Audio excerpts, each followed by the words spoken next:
Hello and welcome back to Rooted. I am your host, Natalie Andrea, and if you are new to the space, I work primarily with mothers experiencing symptoms of autoimmune dis-ease to help understand and address the very core roots, the energetic patterns, the subconscious imprints beneath the physical symptoms they experience. So, if this is you, or if you experience any sort of pain or chronic pain or mystery symptoms, then I invite you to tune in and listen to this episode because we are going to be discussing the art of tuning in to your body's innate wisdom and intelligence. And especially if you are someone who's experienced chronic pain or symptoms, this can be a very nuanced topic. So, we're going to get into why that is, why we may disconnect from our body's innate wisdom, why we may disconnect from our bodies to begin with, what this might look like, and how you can go about taking real actionable steps now to start to reconcile with your body, to rebuild that connection, and to rebuild the trust with its intelligence.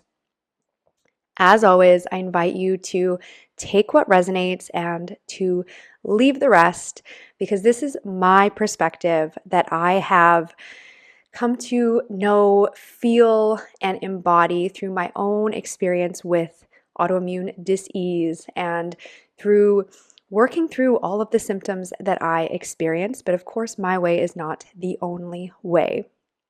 So let's dive in with that in the background. So, first and foremost, why is it so important to tune into the body's innate intelligence and wisdom? So, first off, as I mentioned, I want to really honor and acknowledge the fact that if you are someone who's experienced chronic pain or symptoms, this is going to potentially sound like a far reach to you. You might be interested in it, you might have curiosity. But I know for me, going from this place of feeling like my body was failing me, there was fear and distrust around my body. And being in that place and considering trusting my body and its intelligence would have been a big shift. And this is why within my one-on-ones and immersions, I spend a great deal of time creating the space for reconnection within the body and reconciliation of that relationship. What I mean by that is descending into the body, being present within the body. And you may be listening thinking, well, aren't I in my body right now? And yes, to some extent, you would be. But because we are not just these bodies, we are also mind, we are spirit, we can be operating from different parts within our psyche as well. And what I found, both through my own reflections as well as supporting others, is that for those experiencing any sort of pain or ailments, oftentimes the body is really not the safest of places to be. It's often associated with pain, with physical pain. And it's often a lot more comfortable to be outside of the body slightly, to be operating within the mind, to try to distract from the pain the best we can. And so this might look like, even though you are with yourself and you are still, it might look like always having something on in the background, a show, a podcast, reading a book, a conversation with another person rather than being still within your own energy. It might look like being very busy, having lots on the go, lots of things to do. It might look like just feeling like you're resistant to actually being alone and with yourself, always wanting to be around others, in the company of others.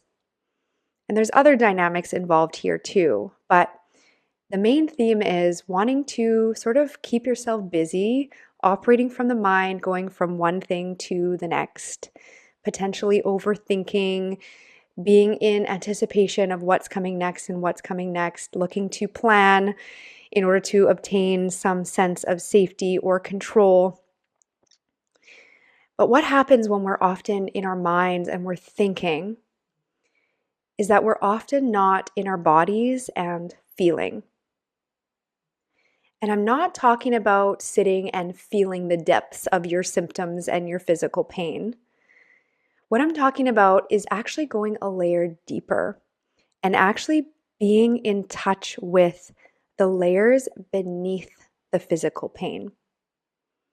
Oftentimes, there are emotional undercurrents. There might be old, repressed experiences that haven't been fully met. Old parts of you that have been repressed into the shadow. Parts of you that you deny or repress or judge. And this isn't something that you can necessarily just call in and be with and feel. It's sort of a journey. But the first piece is actually descending into your body and starting to meet those aspects of you that are reflected through your body. Because our bodies are often a reflection of our unconscious, of our subconscious, of that which we are not yet aware of. And so when I talk about the importance of tuning into the body's intelligence, this is part of it. In my experience, the physical symptoms that our bodies express are not by accident. They're not coincidental. Some may think it's a malfunction, but the way that I see it is that most of the time there is something within that is calling for our attention. And maybe that is on the physical plane. Maybe that is something, a hormonal imbalance. Maybe it's a mineral that is needing to be supplemented. Something that you can actually define with your mind and a need that you can meet on the physical plane. But more often than not, what I see, or at least the women that come into my world, there is often something on a more subtle energetic plane, on the emotional plane. So, an old emotion that perhaps you haven't fully processed, that is bringing your attention inwards to actually feel and to meet and to process through. Or something in the mental plane, some sort of thought or belief system that is no longer supporting you within your experience and within your life, that is being called forward to unpack and to shift through. Some sort of underlying energetic pattern or internal dynamic that is needing to be reconciled with. And so the very intelligence that causes our bodies to express symptoms or ailments is the same intelligence that heals it if we accept that invitation, if we are willing to look inside. So that first piece is being willing to take that descent into the body in a guided way. And then the second piece is actually building trust with the body's intelligence, with the symbology within the body and its expressions. And this is a big part of what I teach within my immersions. And I want to give you an example here. So for me, I mentioned in my previous episode where I went into my whole experience with autoimmune disease that I used to experience sore throats a lot as a child, that I had strep throat a lot. Eventually, I had to have my tonsils removed. And that fast forward into my adulthood, when I would have flares, I would have these recurring sore throats. And you could lump that into the bucket of symptoms that comes along with Still's disease, the diagnosis that I received. Yes, you could. However, once I started looking into the underlying energetics and understanding the way that our bodies express, the throat chakra is what governs our expression. The expression of our needs, our desires, our feelings, our boundaries. It's how we kind of create a bridge from our internal experience to the external experience. How we show up and express ourselves in our experience, in our reality. And what I started to become aware of that I had not previously been aware of is that I was actually quite disconnected from my truth a lot of the time, or that I oftentimes either didn't express things that I felt or said yes when I meant no, and things like that. To the extent where a lot of the time I wasn't even in touch with my no. I wasn't in touch with the feedback within my body that would have informed me in a loud enough way that something was a no for me. Something as simple as making plans when what I really needed was rest. So a lot of the time it was energy outwards rather than inwards for me. And so when I started taking the descent into feeling what my body was expressing, and this was visceral, by the way. This wasn't just some mental knowledge that was transferred within me. It was a visceral feeling within my throat that I could not ignore. And I know for those of you who have worked with me, have had a similar experience where when you call forward the energy beneath a particular symptom, you cannot deny the very visceral sensation that becomes present within your body. I've had women in my containers that feel like a profound visceral constriction of their throat or within somewhere else in their body. And this is where I'm creating some kind of context around what I mean by the body's intelligence. So it's kind of like following the thread into the body and getting curious why that is there. Starting to understand on an intellectual level, yes, and also marrying that with real embodied somatic felt senses. So it's this process by which you are descending into the body, feeling what needs to be felt, seeing what needs to be seen, bringing pieces into your awareness that were previously unconscious, and learning to work with the feedback within your body in a much more empowering way that starts to build this trust back from being in this place of distrust and betrayal by the body to being in a state of trust and empowerment, and seeing how the body's intelligence was there all along. It was just framed differently in your mind. And so, the importance of tuning into the body's innate intelligence and wisdom is that there is profound feedback and value and healing power available within our bodies when we are willing to take the descent there. The very feedback that is present within the symptoms and the intelligence that causes our bodies to express symptoms is the same intelligence that allows us to heal once we bring into our awareness that which is coming up through our bodies. So it's quite beautiful and profound when you start to really open to the language and the symbology that's there. Whether it's shoulder pain, for example, and again, that's in and around the area of the throat, but shoulders I often see as carrying the weight, feeling burdened by the weight of everything that's going on around you, feeling responsible, alone and responsible with the weight of everything that's going on within your life, for example. Or perhaps it's pain within your hips or lower back.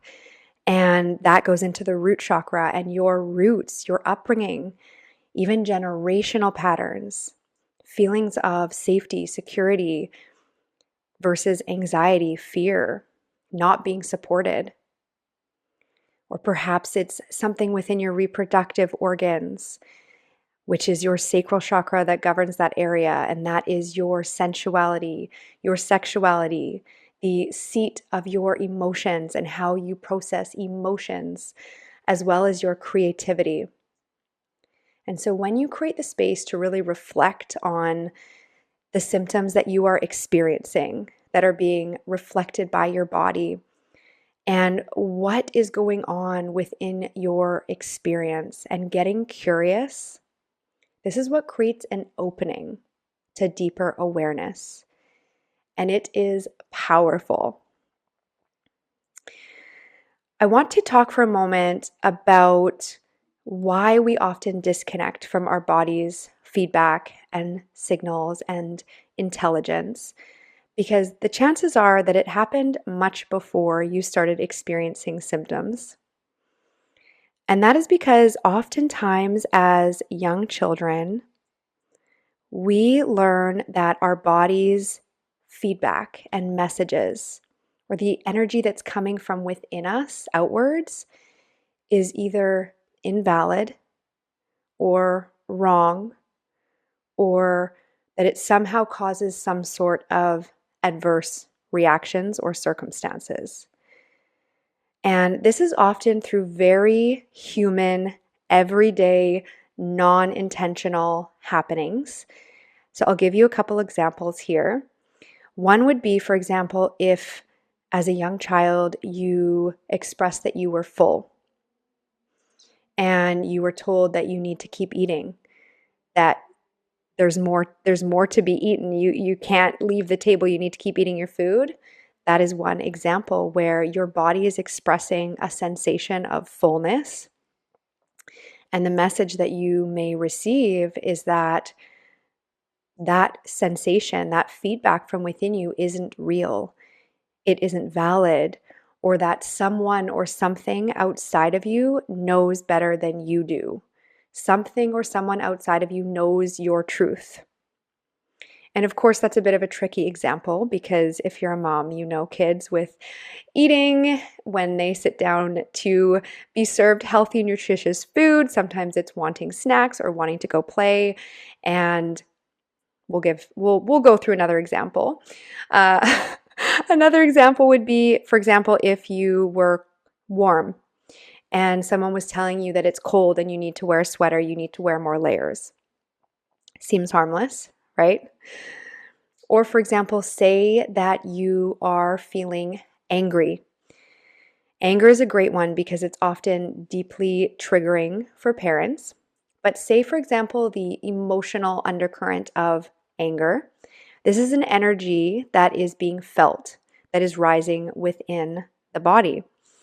And children do not often have the capacity or skills or even the impulse control to feel anger, to process it, and to channel it into its highest form, which in the case of anger would be a boundary, would be communicating a need, taking space, or something in that realm.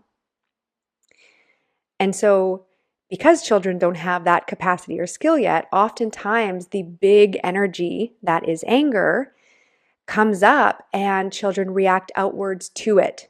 They react to the anger and they often will have some sort of expression, such as hitting, such as saying an unkind word, or something of that nature. And unless this child has an incredibly emotionally attuned and intelligent parent with lots of space and capacity, what might happen is that parent gets triggered by the behavior and disapproves of or shames the behavior, maybe even punishes the behavior, in which case this child receives the imprint that that expression as a whole is bad or wrong, disapproved of, it causes love to be withdrawn, or whatever adverse consequence arises. Instead of having the emotion distinguished from the action, oftentimes in our generation, there wasn't a lot of focus on that. I find that in my kids' school, there is more education and awareness around this, but in my generation, there certainly wasn't. And so a lot of the time, the emotion and the behavior got lumped together instead of understanding that anger is an emotion and it feels this way and it has this purpose. And these are healthy ways to deal with it, and these are unhealthy ways to deal with it. For me, it just became anger is bad. Anger is shameful. It is something that causes pain. For some of the clients I work with, I know anger is scary. There's all sorts of beliefs around anger, and it becomes important to start to reconcile our relationship with emotion, with the feedback from our body, because there is important information within each emotion. And what happens is, if we express an emotion and we are invalidated for it, we are essentially told that that is not real, we shouldn't feel that way, or we are punished for it, or it's not honored, it's not celebrated, it's not accepted. What happens is, through repetition, we eventually start to disconnect from that emotion. We start to bypass that feedback that is not received well by those around us, particularly in our earlier years. Because from the age of about 0 to 5, we are very much forming our core beliefs around who we are and what relationships look like and what is acceptable and what is not acceptable.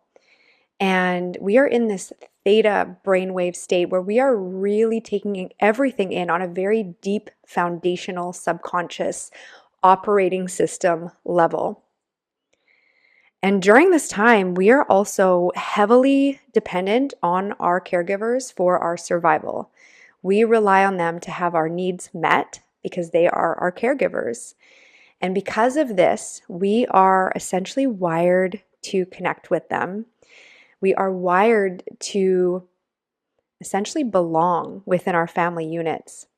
And so, because of this, we start to see patterns of what is accepted within our family unit and what is not. What is validated, what we receive love for, what is accepted. And we tend to express more of that versus what is invalidated, what is disapproved of, what is punished. And over time, we essentially start to repress that and those expressions within ourselves. Or we develop some sort of distortion around that within ourselves.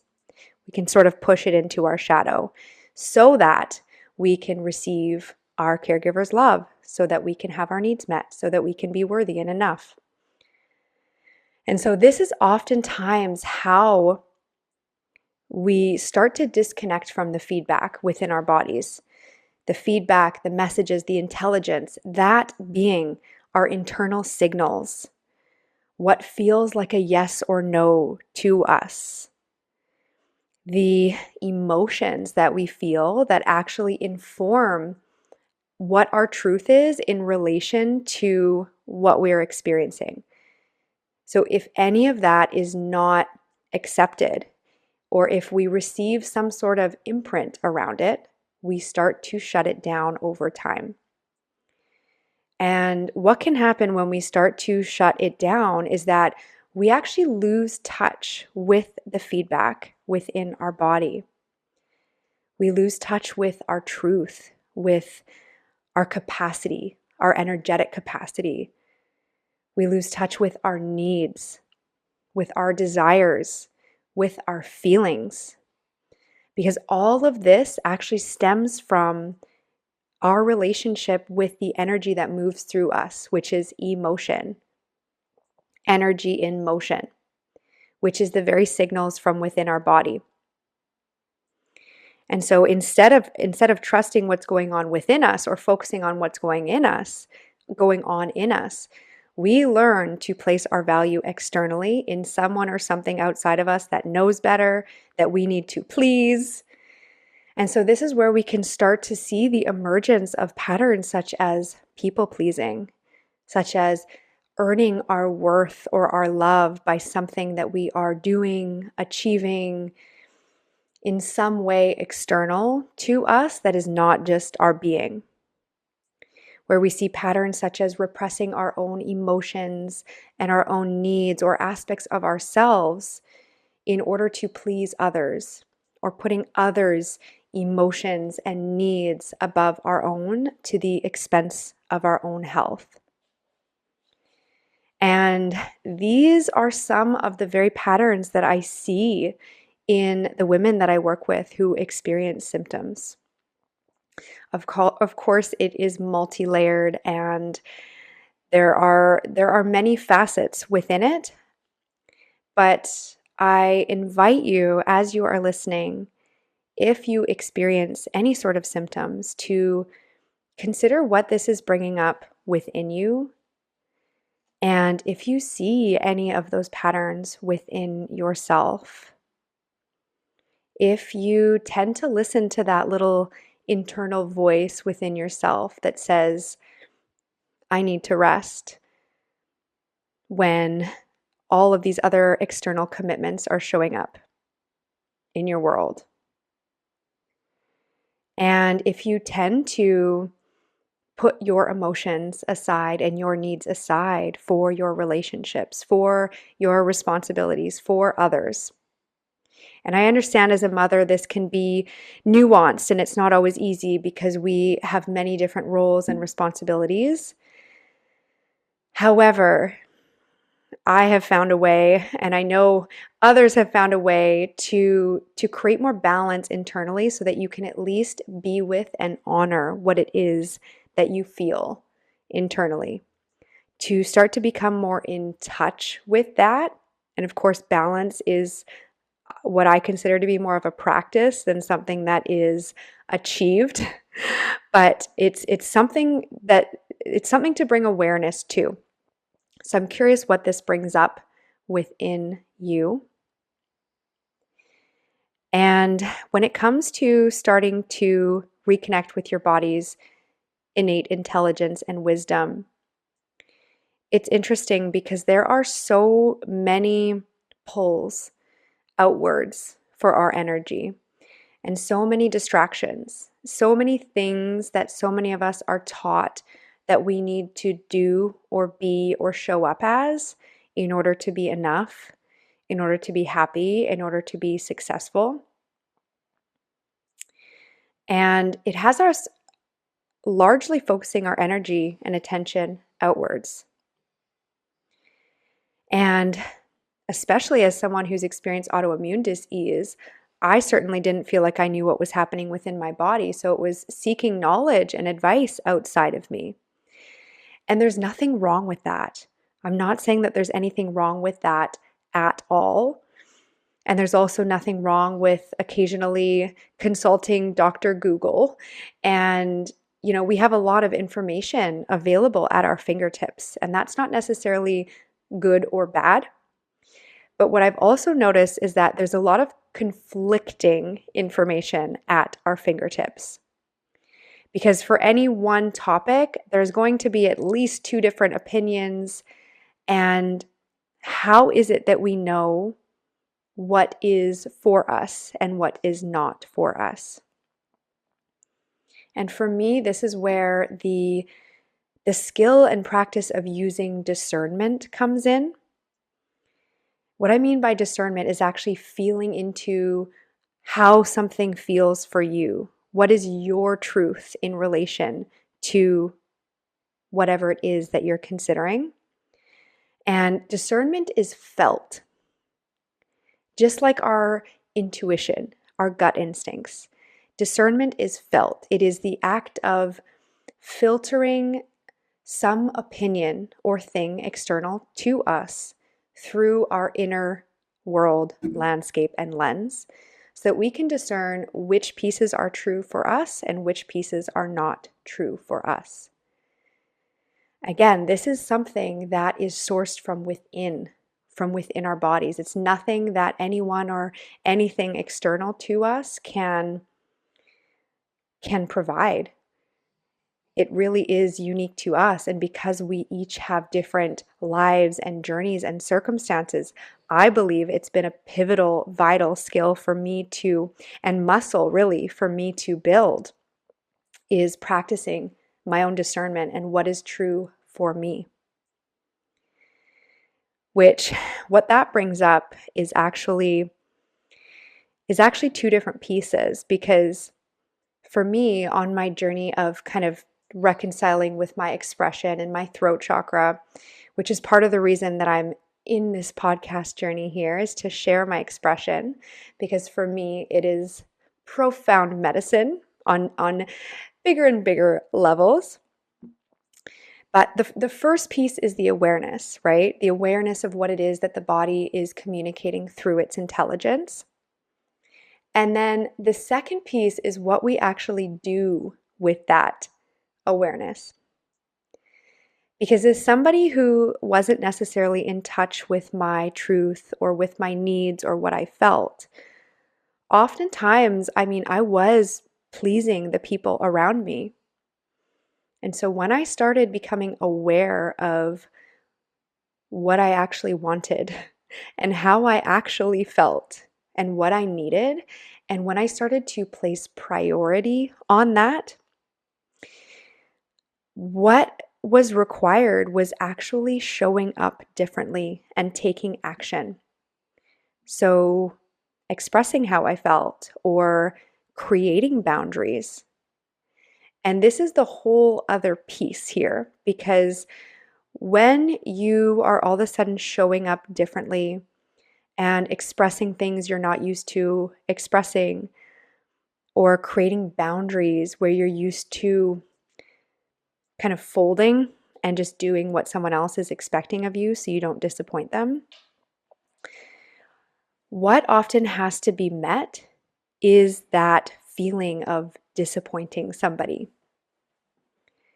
So the other piece is creating the somatic capacity and just the inner space to actually be with the energy and the emotions that arise when you take action on that awareness, when you create the boundary, being with the disappointment, whether that is projected, perceived, or expressed to you or not. It honestly doesn't even really matter all the time, because a lot of it is just in our minds. The projected disappointment or disapproval of somebody else, or feeling like I've hurt their feelings or I've let them down, actually being with that energy and standing in the fire or the burn of your truth and holding that without collapsing on yourself, without going back to the old pattern of, oh, I'll just do this because it's easier, because then I'm avoiding the confrontation or the discomfort. But it's interesting when we consider that discomfort right there, because what I have found is many of those, particularly women who experience symptoms of autoimmune disease, are much more willing to be with the physical pain of their symptoms than with the emotional discomfort associated with being in their truth, with expressing their truth.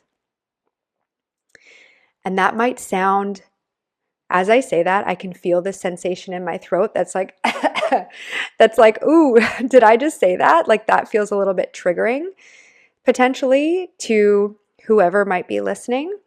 And I'm not saying that it's a chosen conscious thing of choosing pain. But if you really think about it, if I stop to think about it for myself, I was experiencing the physical discomfort of sore throats and chronic strep and having my tonsils removed, rather than the emotional, energetic discomfort and tension that comes up with disappointment, disapproval, rejection, whatever it is. And so part of what I create the space for within my immersions and one-on-ones is actually meeting that very energy and creating bigger and bigger capacity, expanding your capacity for it so that you can continue to express your truth, to act on your body's innate feedback and wisdom, to further support you, your health, and your well-being. And of course, we live in a world where there are other people, and we want to consider other people's feelings and needs It's just that we don't want to bypass ourselves or negatively impact ourselves while we're doing that. And so it's a dance, it's a practice, but the art of actually tuning into what it is that you feel and creating the presence within your body to be able to do that, to tune into your needs and then expressing it is pivotal, in my opinion, when it comes to healing symptoms of autoimmune dis-ease on the energetic, emotional levels. So, I'm going to share with you a couple of my favorite ways and practices to start to tune into the body's wisdom and to start to reconcile with your body, with the wisdom and intelligence and the feedback within your body. So, first and foremost is a practice that I call witnessing. It's sort of like a meditative practice, but it's very present. And you can do this in general or with respect to a decision or set of outcomes. And so, with both of these practices that I'm going to suggest, it's important to be in a grounded state. So, to either go for a walk first, to start to take some deeper breaths and to feel into your body, deep belly breaths, and just starting to feel the sensations in your body as you inhale, as you exhale. So perhaps listening to a grounding meditation first, going out into nature.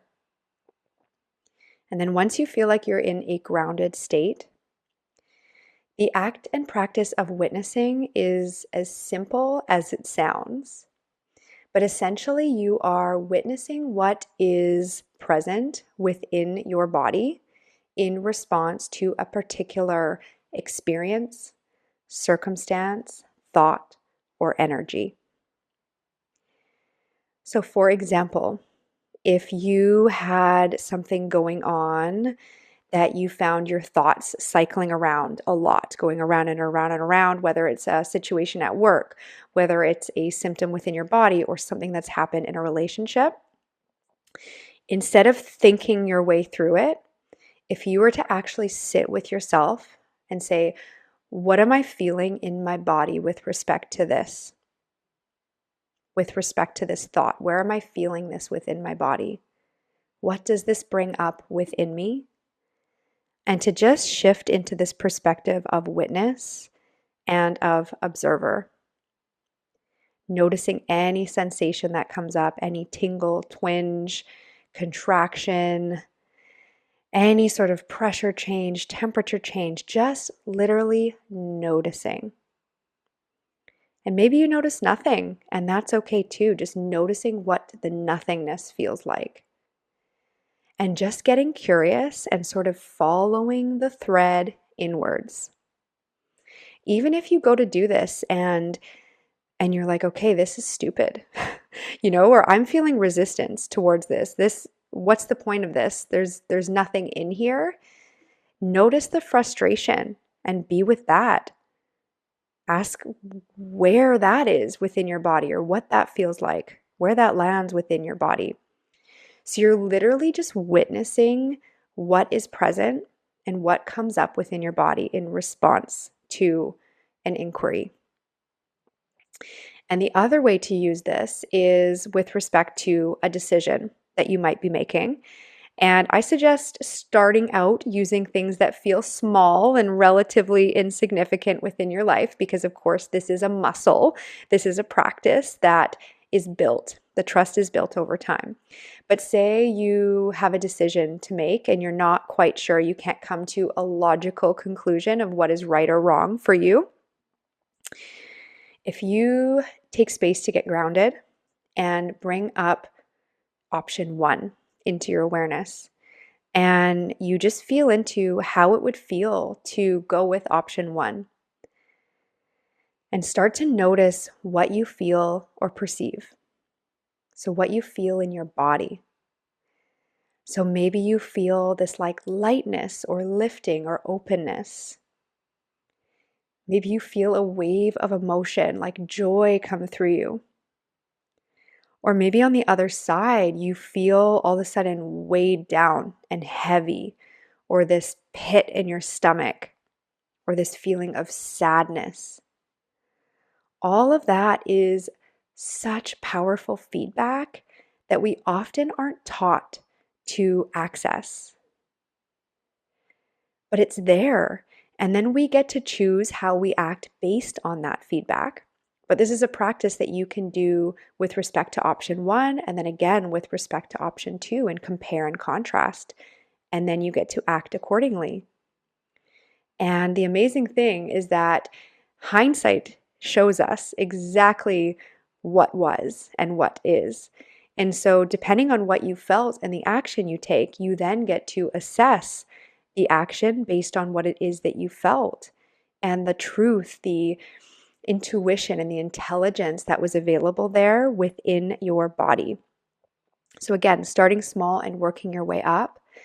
But it is my perspective that our intuition actually speaks to us through our bodies. Our souls speak to us through our bodies, and our bodies are these incredibly intelligent vessels that essentially are the tether through all of our energy bodies, through our soul. And so we have that power within us, and yet we are not taught to access it. And there are not a whole lot of resources, at least there were not for me, to actually help me learn to do that very thing. So there's a lot of power there, and there can also be a lot of resistance to going there for some of the reasons that we mentioned, and also because there's a lot of power there. So that is one of my favorite practices. The other one is muscle testing. So, the practice of muscle testing is essentially working with the biofeedback within your body to attain either a strong positive yes response or a weak negative no response. So, this is something that many traditional Chinese medicine doctors will use, some naturopaths will use it. I use this personally myself, and you can search on YouTube. There are many videos that will show you different methods of muscle testing.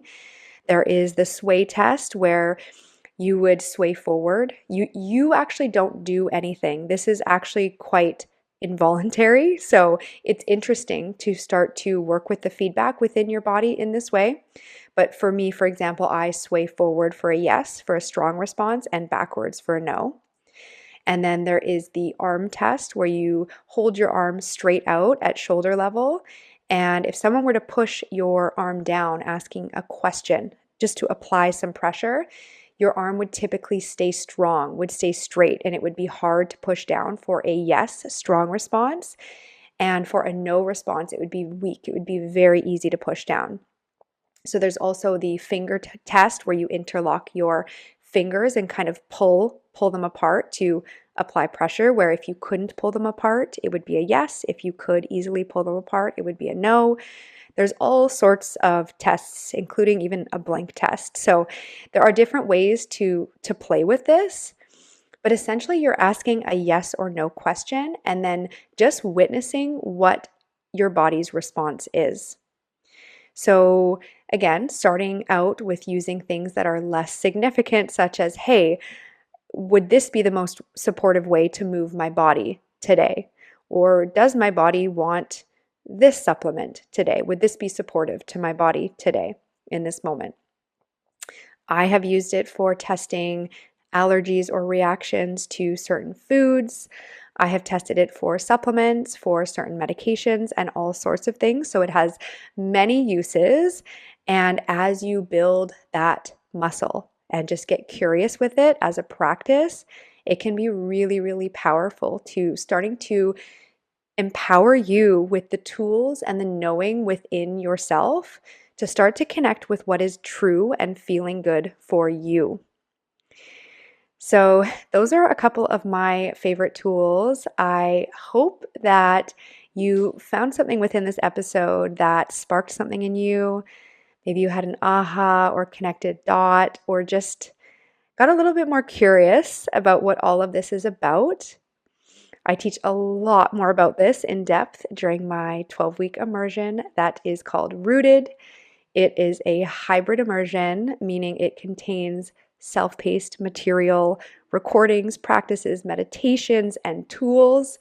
And it also includes live coaching clinics where you can come in, have your questions, your unique circumstances and symptoms addressed and answered, go into deeper somatic practices and journeys within yourself, as well as together with a group of like-minded, like-souled women on similar healing journeys, and a place where you can be witnessed and seen and held in your vulnerability, in your truth, to do the same for others. And I'm telling you, the reflections in these spaces are just out of this world, because we can see so much within ourselves through others' experiences that we may not have seen had we not just listened to something that they have shared. And so Rooted is open for enrollment currently in June 2025. If this is speaking to you, I invite you to consider applying, and I have a special promo code for you, which is Rooted NA10. And this is 10% off enrollment in June 2025 only for my founding members. So if any of this sparked anything within you, feel free to share with me, to reach out, to apply. And I hope you found something of value in here. I look so forward to further supporting you on your journey, and I will see you in the next episode.